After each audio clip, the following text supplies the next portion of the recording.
want to thank all the groups. I think this has been a tremendous presentation. We want to, I want to be remiss if I didn't thank a couple people, some of whom have already left, unfortunately. But I want to open it up to Q&A, but want to thank them, at least publicly, for the record.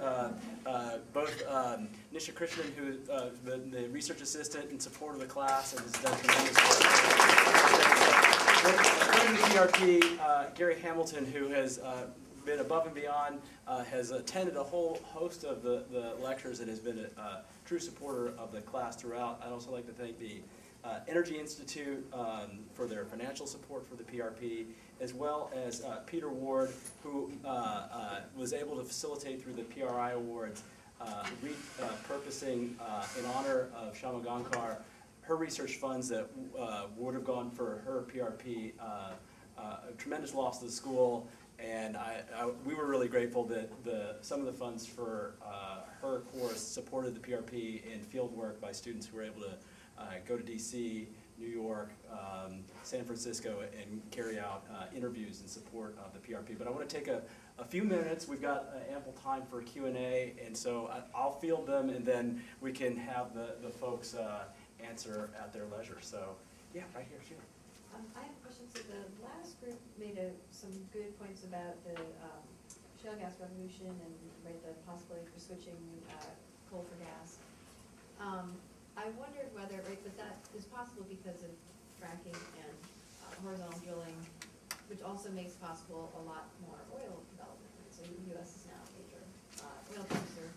And I wondered whether the transport group had thought very much about how that plays into their analysis, that we've got not just a whole lot of cheap gas available, but a lot of cheap oil. Well, not cheap, but cheaper. Okay, let me collect a few, and that way we'll get a bunch of questions in, and then I'll turn it back to the team. Yeah, Kate. Well, I actually have sort of a 10,000-foot question, which is for your team that's going to DC next week. This is incredibly rich research and analysis. I'm overwhelmed with the amount of detail and prescriptions. So when you have policymakers in front of you with limited attention and time, what are you going to pull out of the PRP that is most important to get their attention and action on? That's a really good question. Other questions? Yeah. Question, excuse me, for the transportation group also, on the mode switching, did they take into account non-fuel transportation methods like bicycle or walking and short trips, like within 2 miles or less? Good question. Some others? All right, well, let's let the folks handle that first one. We got a couple of ones for the transport team, and then we have a meta question, which maybe I might have to weigh in on. Sure. To address your question about the enhanced oil recovery practices, we didn't really, that didn't factor in too much to our analysis, and I guess I might want to ask a little bit of a clarifying question. Are you asking about potential for reductions in oil price because of the enhanced oil recovery? I think that I mean, it's certainly significant, but that could also, I mean, it would drive growth in those modes that depend on fossil fuel sources. But I think that's why our recommendation is to change the structure of taxes on fossil fuels are really important, because we have to come up with some way of reflecting the environmental impacts of use of those fuel sources, so that we can make the most efficient decisions about transport modes to use. And then I guess about the switching to non-fuel transport modes, it wasn't something that we focused on very much, because so much of the transport, especially in developed countries, is accomplished through the use of personal passenger vehicles. But definitely in the urban development planning, that's certainly a key factor. Making cities walkable or bikeable is really important to reducing road congestion and therefore emissions in urban environments. And if I can just add something on to that really quickly. One really, from the presentation we talked a little bit about emissions calculators. There are a number of emissions calculators that are focused on specific cities, but they don't really they don't really scale, they don't really, I guess, like scale up or down or apply to other contexts. So that was why we made the recommendation to have I guess, like a standard way of calculating emissions for decision makers, I guess, from the global political level. So just on this transport issue, one of the things that occurred to me is that if, with oil being a global commodity, even if there's a marginal increase in U.S. production, maybe even a significant one, would it have an effect on the global price, or would it just be taken up by Chinese thirst for oil that the oil market may not be affected price-wise by it, so it may not have as much of an effect on U.S. consumption patterns. And we know that taxes on transport are probably a hard thing to change all that much, as Bill Clinton discovered to his chagrin back in the day. But we'll just have to see on that front. In terms of some of the meta issues that Kate raised, I'll open it up to some of the folks who are going with us to DC if they have some thoughts on this. I think we're going to try and hit a few of the highlights in terms of key sectors. In part, that's a function of who else is going with us. So, we're going to talk about short-lived gases. We're going to talk about the kind of agenda on LULUCF and agriculture and energy production. And then we'll also be focusing on a few key countries, China and India. So that at least will allow some of the, you got the full. You got the full deal today, and we're also going to be able to kind of cut it up into segments. So we're taping this, and maybe the audio will actually be audible. So, it'll be a long series of five-part silent films accompanied by some pictures. But I think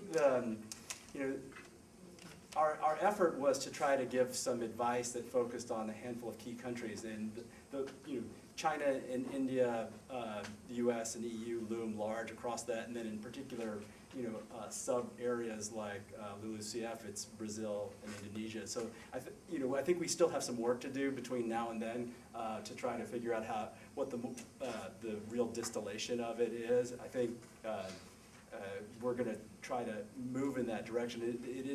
It's a little bit unclear,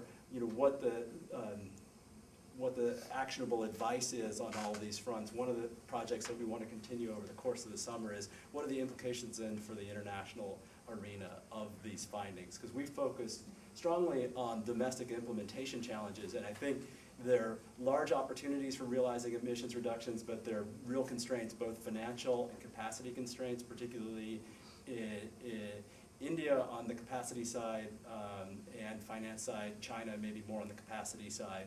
And to the extent that international actors can be helpful in addressing those problems, I mean, one of the implications might be for India is the U.S. restrictions on support for coal that were put in place by the Exim Bank and Treasury. Maybe we might want to reconsider that, because it may mean that they're going to build a whole bunch of subcritical coal plants because they can't afford to build cleaner coal plants, and they're going to go coal.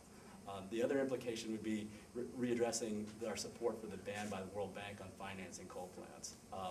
I wouldn't want to do it, but if it means that they're going to be driven towards the dirtiest coal plants, that's probably bad news for the planet.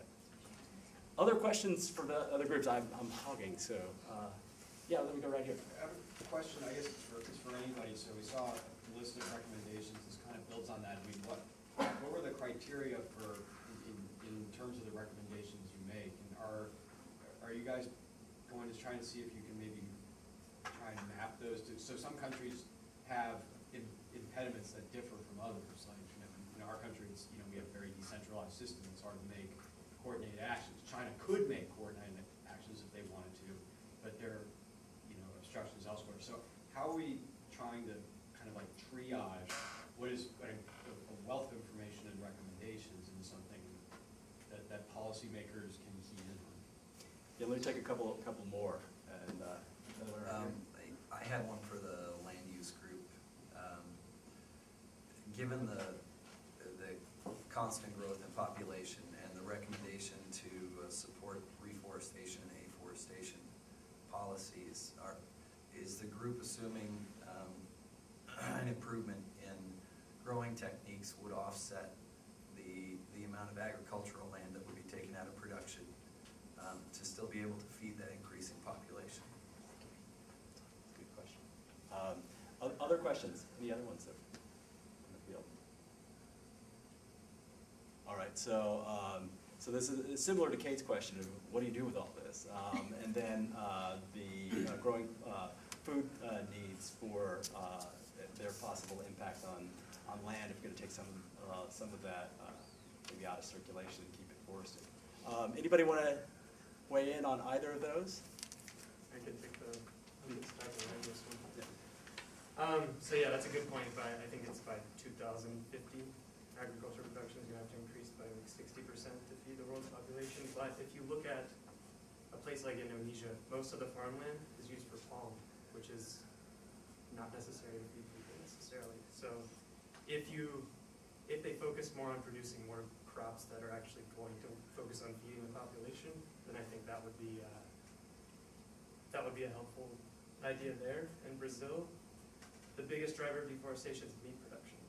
So if that could decrease, and they could focus more on other sustainable types of foods, and also increase the intensity to which they use the amount of land they have, instead of necessarily just spreading out, focusing on making more sustainable use of smaller amounts of land, I guess. And swinging in, agricultural productivity in a lot of developing countries is abysmally low compared to other developed countries. And there is a lot of room to increase productivity without actually compromising on land degradation or the quality of land you have. So, of course, there will be pressures, and that's one of the reasons why the forestry sector is much more harder to deal with than the agriculture sector, because increasing pressures do have an effect on the opportunity cost of preserving forests. But taking the land that we have and making the most out of it is one of the better ways to go about it. So there would have to be some sort of investment in technology transfer to those countries. It can also be very low-tech initiatives, like how you manage your farmlands, the kind of cropping patterns you employ, the kind of inputs you have, the kind of sustainable managing practices. It doesn't have to be like high-tech. So. Even just incorporating trees into your farmland, using trees as a natural barrier around to prevent soil erosion, and rotating, having soy, rice one year, then have grazing the next year, and then start planting trees and incorporate all that. I think what I meant is knowledge transfer, not necessarily Oh, yeah, technology transfer. That's Any other takers on this meta question? I have another answer that might take two at that one. I have another question. Well, one way that we're getting at this is that all 5 of the sectoral papers are up on the web. There's a 2-page executive summary that's pulled out as a PDF on the web. There are going to be something similar for all of the 7 country papers that will be forthcoming as we process them.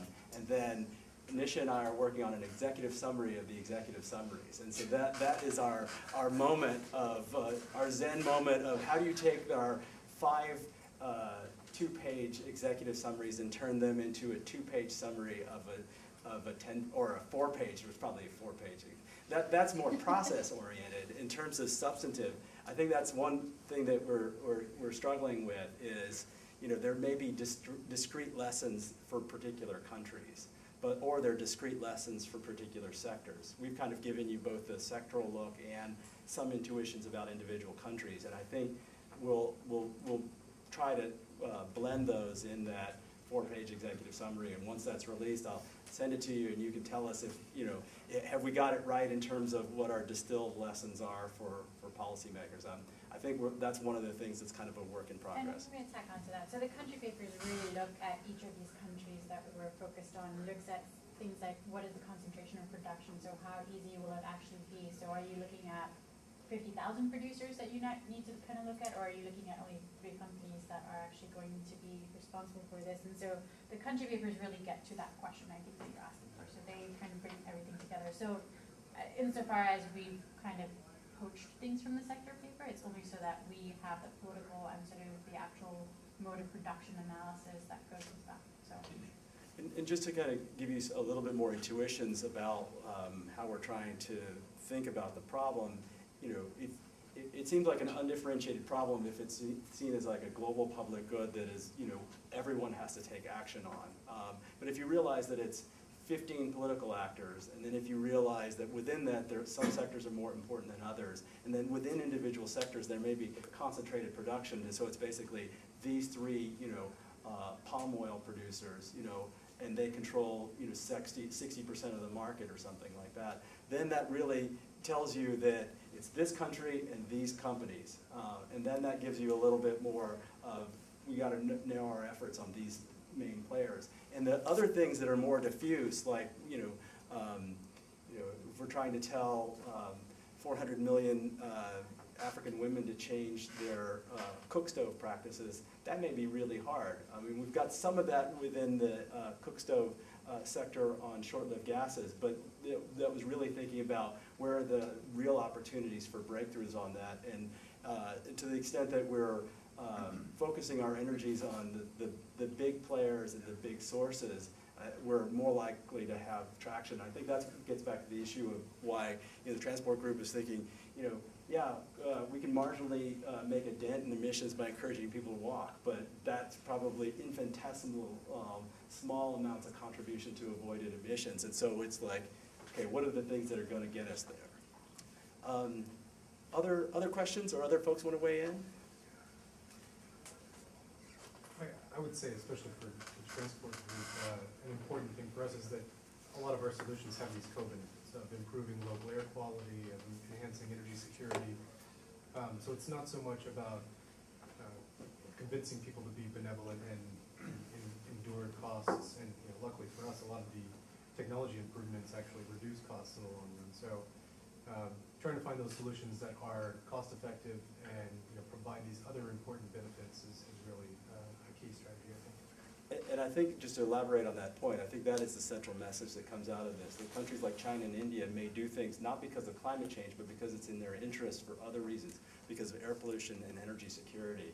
And to the extent that that becomes the story that's emphasized, or just simple cost savings, that if you can make it worth their while because they're not going to have to import fuel, or that northern China is no longer going to lose 5 excess years on their lives because you could simultaneously address air pollution and have, the co-benefits aren't for air pollution, the co-benefits are for climate change. Because for them, the powerful motive is to avoid the air apocalypse that they had over the last 6 months to a year, that if you follow the PM 2.5 readings on the roof of the Beijing embassy, have just been abysmal over the last year, and that's not just solely in Beijing. Even places like Shanghai are experiencing such terrible air that everybody wants to, expats and anybody who has money wants to get away.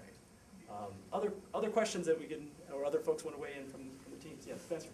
Just one thing on the energy production, McKinsey has this, it gives you this abatement cost per ton of CO2. So it says which of these is the most cost effective. And nuclear is way cheaper.